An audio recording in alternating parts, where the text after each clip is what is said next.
Hello everyone, मैं पूजा आप सभी का स्वागत करती हूँ टीएलपी जुडिशियल एकेडमी में। देखिए, आज हम सीपीसी के कुछ मोस्ट इम्पॉर्टेंट एमसीक्यू करने जा रहे हैं। ये देखोगे तो प्रीवियस ईयर ही हैं। और जो भी पर्सन, अभी आप सबको पता है, BNSS, BSA, CPC, CrPC evidence और आईपीसी तो चेंज हो गया, बट सीपीसी स्ट्रेटेजिकली वही आता है जो पहले था। तो चलिए उसके कुछ इंपॉर्टेंट एमसीक्यूज देखते हैं जिनसे आपको हेल्प होगा एग्जाम्स में। तो जैसे फर्स्ट हमारा क्वेश्चन देख लेते हैं। फर्स्ट हमारा क्वेश्चन क्या है? In which of the following is not a suit of civil nature. मैं आज आपको टोटल 20 क्वेश्चन करवाऊंगी, उसमें से आप देखोगे कितने सारे कंसेप्ट आपके क्लियर हो रहे हैं। तो पहला ही क्वेश्चन हमारा क्या है? क्या सूट ऑफ सिविल नेचर नहीं है? सबसे पहली बात तो, जब हम ज्यूरिडिक्शन की बात करते हैं तो ज्यूरिसडिक्शन सिविल कोड की कहाँ दी गई है? सेक्शन 9 में। और सेक्शन 9 क्या बात करता है कि हर टाइप का सूट, सिविल, जो भी suit suit of civil nature है, सूट ऑफ सिविल नेचर, यहाँ पर सिविल सूट वर्ड यूज नहीं किया है, suit of civil nature use किया गया है।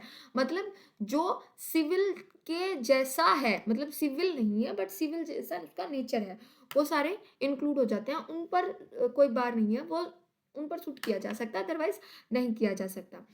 तो हमारे ऑप्शन क्या क्या है? हमारे ऑप्शन है suit in which property is contested, जिस सूट में प्रॉपर्टी कंटेस्ट की गई है, तो ये तो सूट ऑफ सिविल नेचर है। अगला हमारा ऑप्शन क्या है? Suit in which right of office is contested, जिस सूट में ऑफिस का राइट कंटेस्ट किया गया। अगला, suit relating to taking out of religious procession.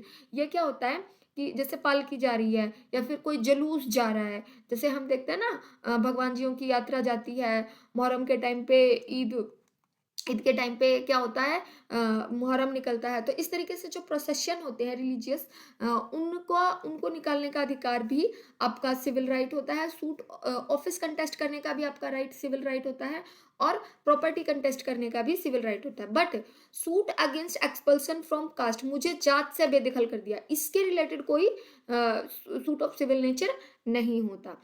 ठीक है, तो सूट ऑफ सिविल नेचर के बारे में हम सेक्शन 9 में पढ़ेंगे। वेरियस लिस्ट दी गई है वहां पर, 1 2 3 4 5 6, मतलब आपको पता होना चाहिए कि क्या सूट ऑफ सिविल नेचर है, क्या सूट ऑफ सिविल नेचर नहीं है। ये पेट क्वेश्चन है, जहां सीपीसी आता है वहां जरूर आता है।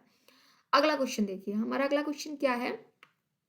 इस तरीके के क्वेश्चन अब है ना, पेपर का पैटर्न बदल गया है, सीधे सीधे सेक्शन बेस्ड क्वेश्चन नहीं आते हैं। अब देखिए इसमें क्या पूछा गया है कि ए और अजर्शन एंड रीजंस दिए गए हैं। तो ऐसा अजर्शन, मतलब फिर डिफरेंट डिफरेंट हमको पैटर्न दिए गए हैं कि क्या सही होता है। जब भी ऐसा क्वेश्चन आए ना, आप पहले अजर्शन को पढ़िए, रीजन को पढ़िए, और जो ठीक हो उसको साथ साथ क्रॉस और वो कर लीजिएगा कि भाई ये मेरे को लगता है अजर्शन सही है तो इसके आगे ठीक लगा दो, रीजन गलत लगता है रीजन लगा दो, फिर जो बेस्ट कॉम्बिनेशन बने उसमें करेक्ट कर दीजिएगा। तो इन क्वेश्चंस को सॉल्व करने का ये तरीका होता है। हमें है ना क्वेश्चन सॉल्व करने हैं विद इन टाइम, यह नहीं कि टाइम निकलता जा रहा है एग्जाम, मतलब अब अगर मान लो आपको 20 क्वेश्चन, आपकी प्रैक्टिस होनी चाहिए कि आप एज लेके चले कि 17-18 मिनट में कंप्लीट कर ले, क्योंकि 1-2 मिनट तो आपको साइन वगैरह करने में भी चला जाता है।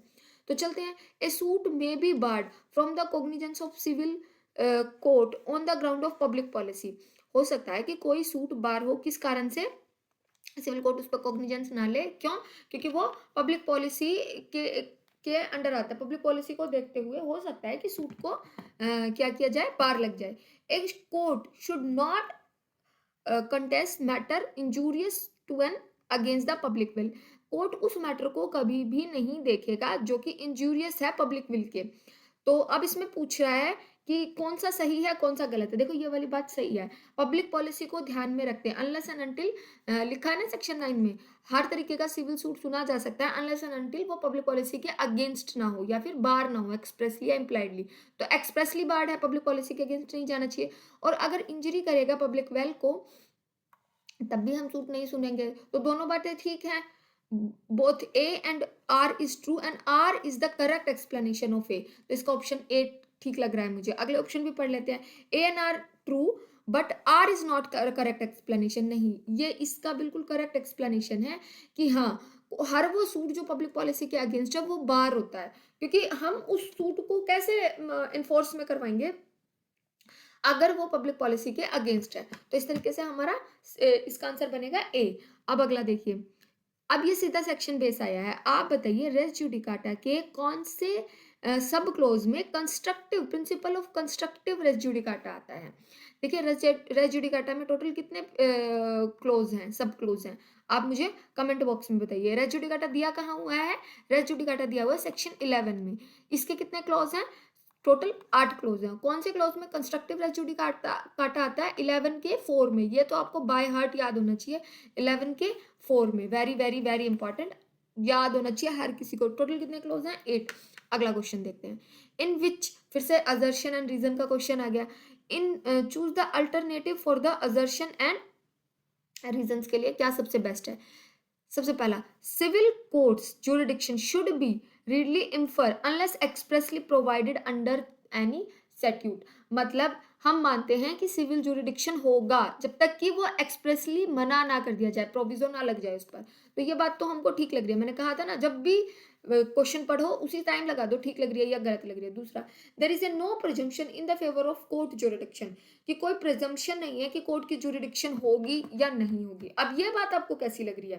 ये बात तो गलत लग रही है ना। प्रिजम्पशन उल्टी होती है, there is always a presumption in the favour of court jurisdiction. तो नो वर्ड यहाँ गलत है, तो ये वाला तो गलत हो गया। तो अब हमारे पास क्या है? ए ट्रू है, आर फॉल्स। अब देखो किसमें है? ए एन आर ट्रू, गलत। ए एन आर ट्रू, गलत। ए ट्रू, आर फॉल्स, ये वाला सही है। A if both A R false, तो हमारा ऑप्शन सी करेक्ट हो जाएगा। अगला क्वेश्चन देखिए। Plaintiff P present his plaint in the court of original jurisdiction. एक प्लेंटिफ है, उसने प्लेंट प्रेजेंट की कोर्ट ऑफ जुरिडिक्शन में, ठीक है, अगेंस्ट द डिफेंडेंट डी के अगेंस्ट में। The defendant resist the plaint claiming that the matter in issue is also directly and substantially in issue in the previous instituted suit between the same party in the UK. अब देखो fact of the case क्या है? एक plaintiff है, एक defendant है। Plaintiff ने suit file कर दिया किसी भी कोर्ट में, ठीक है। डिफेंडेंट ने आके रेजिस्ट किया, क्या बोला कि सर सूट तो ऑलरेडी यूके की कोर्ट में पेंडिंग है, ठीक है। After hearing the party on res sub judice, party को सुना गया रेस सब्जुडाइज के ऊपर, the court exercise the power containing section 151। Court ने कौन सी पावर एक्सरसाइज की है? 151 की। एंड स्टे द प्रोसीडिंग, और प्रोसीडिंग को स्टे कर दिया। Choose the correct response with respect to section 10। हमें 10 के रिस्पेक्ट में करेक्ट ऑप्शन चूज करना है। First, the order is illegal as to involve power contain in section 10। क्या ये ऑर्डर इलीगल होगा? क्योंकि जो पावर है वो कंटेन की गई है सेक्शन 10 में, और यहाँ पे ऑर्डर कहाँ से पास कर दिया गया है? 151 से। अगला देखिए, the order is illegal at section 10 prohibit institution of suit and trial. क्या ये जो ऑर्डर पास किया गया है सेक्शन 151 में इंटरेस्ट ऑफ जस्टिस को लेकर, क्या वो इलीगल होगा? क्योंकि ये प्रोहिबिट करता है इंस्टीट्यूशन ऑफ सूट्स को। तो सेक्शन 10 इंस्टीट्यूशन ऑफ सूट को तो मना नहीं करता, प्रोसीडिंग पर स्टे लगाता है। तो ये ऑप्शन तो अपने आप में गलत हो गया। फिर suit pending in foreign jurisdiction can't be consider in India. अब इसको हम थोड़ा सा कंसीडर कर सकते हैं, क्योंकि सेक्शन 10 का प्रोविजो क्या कहता है? सेक्शन 10 का प्रोविजो ये कहता है कि रेस सब जुडाइज जो है वो कहाँ नहीं लगता? फॉरेन कोर्ट के जजमेंट पर। अगला, the order is legal as the court can stay a suit in the interest of justice. In the interest of justice court stay लगा सकता है। तो ये मोस्ट अप्रोप्रिएट आंसर बनता है। क्यों? क्योंकि 10 की पावर को रीड विद किया गया है यहाँ पे 151 की पावर के साथ। अगर इन द इंटरेस्ट ऑफ जस्टिस, वैसे तो 10 नहीं लगता है, but in the interest of justice हम 151 की पावर को यूज करके सूट को स्टे यहाँ पर कर सकते हैं। अब अगला क्वेश्चन देखिए। In which of the following cases, ये एचपी का प्रीवियस ईयर है और हिमाचल प्रदेश में ये आया हुआ है, और इसका हिमाचल प्रदेश ने भी डी ही आंसर माना था। ज्यादातर लोग इस पे सी लगा के आए थे, लेकिन मोस्ट अप्रोप्रिएट अगर आंसर देखोगे ना, तो वो इसका हिमाचल प्रदेश ने भी उस टाइम पे लीडिंग केसेस में आया हुआ था, यही माना था। तो हम भी इसी की तरफ चलेंगे। In which of the following case a foreign judgment will not be conclusive, किस केस में फॉरेन जजमेंट को कंक्लूसिव नहीं माना जाएगा? सबसे पहले बात बताइए, फॉरेन जजमेंट कहाँ दिया गया है? फॉरेन जजमेंट दिया जाता है सेक्शन 13 में। उसके रिलेटेड प्रिजम्पशन कहाँ दी जाती है? 14 में। उसके related presumption Indian evidence act में कहाँ दी जाती है? मुझे बताइए। इंडियन एविडेंस एक्ट में इसके रिलेटेड प्रिजम्पशन दी जाती है 86 में। तो हमेशा इनको रीड विद करते हैं, और साथ में साथ 44A CPC भी पढ़ते हैं। तो ये सारे सेक्शंस एक साथ पढ़ने चाहिए। और मैं आपको बताऊं, फॉरेन कोर्ट कौन सी होगी? 2 का 5 है ना, और 2 का 6, ये साथ में पढ़ने चाहिए क्लॉसेस आपको। तो चलिए, इतने सारे सेक्शंस फॉरेन जजमेंट के साथ में आपको रीड विद करने चाहिए। मेरा मेन ऑब्जेक्टिव ये है आपको बताने का। देखिए, जब भी कोई आप क्वेश्चन एमसीक्यू सॉल्व करा कीजिए, तो उसके आसपास जितने भी क्वेश्चन बनते हैं वो भी आप देखिए। अब फॉरेन जजमेंट कहाँ दिया गया है, फॉरेन कोर्ट कहाँ दिया गया है, दोनों की डेफिनेशन पढ़ लो। साथ में पढ़ो कि फॉरेन जजमेंट कब कंक्लूसिव होगा, कहाँ दिया गया है, सेक्शन 13 में। अगर कंक्लूसिव है तो प्रिजम्पशन कहाँ ली जाएगी, 14 में। इंडियन एविडेंस एक्ट में प्रिजम्पशन कहाँ है, 86 में। ठीक है, और फिर साथ में क्या दिया गया है, इस तरीके से अगर इसका एग्जीक्यूशन करवाना है 44A में सीपीसी के, तो इस तरीके से सारे सेक्शन एक साथ पढ़ा कीजिए। इससे आपका जो कनेक्ट करने की पावर है ना, वो बहुत इंक्रीज होगी। अच्छा, अब यहाँ पे क्या है कि कब कंक्लूसिव नहीं होगा, where it is not been given on the merit of the case. अगर ये मेरिट पे नहीं दिया गया है, पहला option, where it proceeding in which judgement was obtain oppose to the natural justice. ये बात भी ठीक है, अगर नेचुरल जस्टिस के खिलाफ जाकर ही दे दोगे तो नहीं कंक्लूसिव होगा। Where it has been obtain by fraud, ये बात भी ठीक है, अगर फोर्स और फ्रॉड से अगर जजमेंट लिया जाता है तो वो भी गलत है। तो इसका ऑप्शन हो जाएगा all of the above, most appropriate answer. चलिए अगले क्वेश्चन की तरफ चलते हैं। Which the correct response, no objection as to competence of the court with reference to the pecuniary limit of its jurisdiction shall be allowed appellate और revisional court में कौन से objection as to pecuniary jurisdiction, pecuniary jurisdiction के related कोई objection नहीं लिया जाएगा। इस बात के रिलेटेड तीन कंडीशंस दी गई हैं, कौन सी ठीक है, कौन सी कॉम्बिनेशन हमें बताना है। सबसे पहले, such objection was taken in the court of first instance at first instance में लेना है, and at the earliest possible opportunity, सही बात है। Such an objection was taken at before or settlement of issue, या तो जब इशू सेटल हो रहे हैं उस समय या उससे पहले उठाने चाहिए, ये वाली बात भी ठीक है। Third, there has been consequent failure of justice, इनकी वजह से जस्टिस होना चाहिए।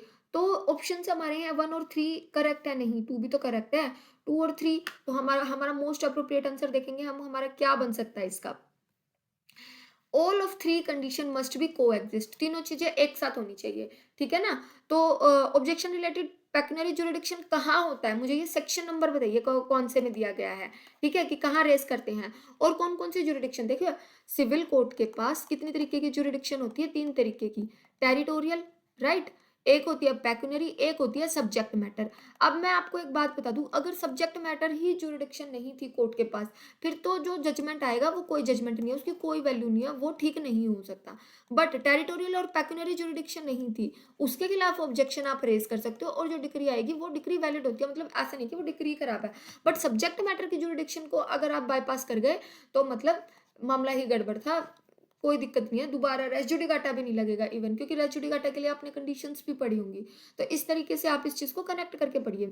सिविल कोर्ट्स के पास 3 तरीके की जुरिडिक्शन है, territorial, pecuniary, subject matter. Territorial नहीं है, पेक्यूनरी नहीं है, कोई बात नहीं, ऑब्जेक्शन रेज कर दीजिए। हाँ, अपील आपकी मतलब जो डिसीजन आएगा वो सिर्फ इस बेस पे खत्म नहीं हो जाएगा, क्योंकि आपके पास जुरिडिक्शन नहीं थी, उस जजमेंट की पूरी वैलिडिटी होती है, ठीक है। तो ये बातें आपको क्लियर होनी चाहिए।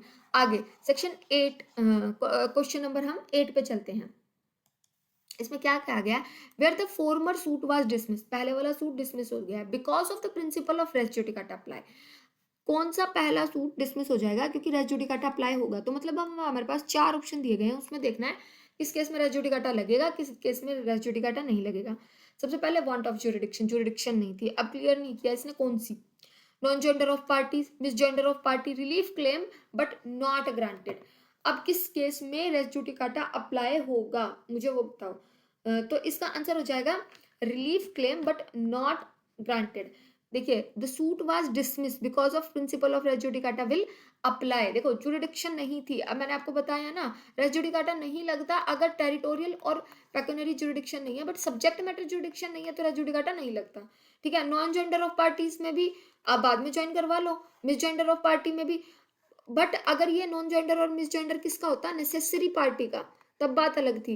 यहाँ पर क्या है, relief claim but not granted. अगर आपने रिलीफ मांगी थी और उस पर कोर्ट चुप रह गया तो मतलब कोर्ट ने प्रिज्यूम क्या किया जाएगा, प्रिज्यूम किया जाएगा कि कोर्ट ने वो डिनाई कर दिया, और उस केस में रेस जुडिकाटा उस पर अप्लाई हो जाएगा। तो हमारा ऑप्शन हो जाएगा most appropriate D. I hope आपको समझ में आएगा। इसमें यह पूछा है रेस जुडिकाटा किस केस में लगेगा, तो जुरिडिक्शन के केस में नहीं लगेगा, क्योंकि मैंने बता दिया सब्जेक्ट मैटर जुरिडिक्शन है, सूट ही नहीं बनता, दोबारा आप फाइल कर सकते हो। नॉन जेंडर ऑफ पार्टी और मिस जेंडर ऑफ पार्टी इस केस में भी नहीं लगता, अगर आपने नेसेसरी पार्टी को ऐड ही नहीं किया है। ये एम्बिगियस ऑप्शंस हैं, अगर हमारे पास क्लियर आंसर है तो हम उसको पिक करेंगे। ठीक है, अगला, where the appellant was has withdrawn the appeal filed against the decree passed ex parte his application under section 9 rule 3 shall be। देखिए हुआ क्या, आपको पता है अगर आपके खिलाफ एक्स पार्टी ऑर्डर आ जाता है तो आपके पास क्या तरीके हैं, आपके पास तीन तरीके हैं, या तो आप अपील फाइल कीजिए, ठीक है ना, क्या तो आप अपील फाइल कीजिए, रिव्यू कीजिए, या फिर उस अपील को मतलब जो ऑर्डर आया उसको सेट असाइड करवा दीजिए। ठीक है, अब यहाँ पर क्या हुआ कि आपने अपील और ये वाला ऑप्शन ऑप्ट कर लिया, यहाँ पे जाके आपने अपील को बाद में क्या कर लिया, विदड्रॉ कर लिया, तो ये वाली एप्लीकेशन का क्या होगा, ये वाली एप्लीकेशन क्या कर दी जाएगी, रिजेक्ट कर दी जाएगी। क्यों, एक साथ आप इतने सारे ऑप्शन लगा रहे हो और बाद में इसको विदड्रॉ कर रहे हो, तो ये वाली या तो आप ये लगा लो या ये लगा लो, वो वाली बात हो जाती है। अगला, in which of the following provision code of civil procedure 1908 deal with interpleader suit. अब ये सीधा सेक्शन बेस्ड क्वेश्चन आया, इंटरप्लीडर सूट कहाँ दिया गया है, बताइए। किसी को रोमन गिनती पढ़ने में तकलीफ है यहाँ पर, मेरे को तो बहुत परेशानी होती थी रोमन वर्ड्स याद करने में, अगर ऐसे चैप्टर आते हैं ना तो सीरियसली मुझे बहुत ध्यान से पढ़ना पड़ता है कि कौन सा कहा गया है, तो आप उस चीज़ का ना थोड़ा ध्यान रखिए, मेरी जैसे मिस्टेक मत करा कीजिएगा। एक्स का मतलब होता है 10, फिर 1 2 3 आपको पता ही होगा। हाँ, अगर एल लग जाए तो एल का मतलब होता है 40, है ना, तो उसके अकॉर्डिंग चलिएगा। तो यहाँ पे वो वर्ड हो गया 10 20 30, 30 और 5 35, 35 में ही दिया गया है इंटरप्रीटर सूट। ओके, ये हो गया 26 में नहीं है, और 27 में भी नहीं है, और 33 में भी नहीं है, तो ये वाले ऑर्डर में नहीं है। और सीपीसी के मैं आपको एक बात बता रही हूँ, आपको पूरा डेफिनेशन क्लॉज कि इसमें क्या है ये पूरा रटा हुआ होना चाहिए। दूसरा, 51 के 51 ऑर्डर आपको स्टोरी में याद होने चाहिए, मैं एक कहोगे तो एक स्टोरी बना के आपको याद करवा दूंगी कि कैसे 51 ऑर्डर याद करने हैं। जो स्टार्टिंग के 20 ऑर्डर ना, वो तो मैं बोल रही हूँ स्टार हैं, आपको मतलब याद होने चाहिए, और अगर थोड़े से एफर्ट्स आप कर सकते हो तो हर ऑर्डर में कितने रूल्स हैं ये भी याद कर लीजिए, क्योंकि देखिए पेपर का स्टैंडर्ड बढ़ता जा रहा है दिन ब दिन, तो वो लोग आपसे ऐसे अब हल्के क्वेश्चन नहीं पूछते, वो लोग अच्छे क्वेश्चन पूछते हैं, तो प्लीज अपने प्रिपरेशन को उसी डायरेक्शन में फॉलो कीजिए। अगर आपको इनकी मॉक की जो भी हो रही हैं टीएलपी पर, अगर इनकी पीडीएफ चाहिए तो प्लीज चैनल को सर से कांटेक्ट कीजिए। हमने हमने यहाँ पे बिहार के लिए हर तरीके के मॉक टेस्ट अवेलेबल करवाए हैं, जिसमें हम आपको CPC CrPC with trick solve करना सिखा रहे हैं।